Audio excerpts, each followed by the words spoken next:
বিবাদী বাগের লাইসেন্সড গানের দোকান দা পরিবারের।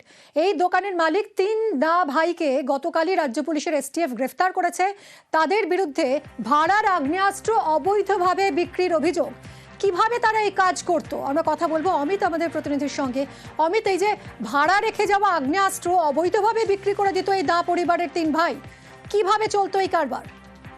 দেখো, বিবাদী বাগের এই অস্ত্র বিপণীর বিষয় আগে এসটিএফ এর নজরে ছিল। সেক্ষেত্রে সম্প্রতি রহরার যে বেআইনি অস্ত্র কারবারের যে ঘটনা সামনে এসেছে তাই দেখা যাচ্ছে এই দোকান থেকে বিক্রি হওয়া দোতলা এবং একতলার মধ্যে বেআইনিরা বিক্রি হয়েছে। কিন্তু কিভাবে বিক্রি হলো, এসটিএফ সূত্রে দাবি করা হচ্ছে এই দোকান বা এই বিপণীতে যে অস্ত্রাগার ছিল বা যে আলমারি ছিল তা ভাড়া দেওয়া হতো। সেক্ষেত্রে লাইসেন্সধারী বা লাইসেন্স প্রাপ্ত একজন গ্রাহকের আগ্নেয়াস্ত্র এখানে ভাড়াই রাখা ছিল, অর্থাৎ আলমারি ভাড়া নিয়ে তিনি রেখেছিলেন।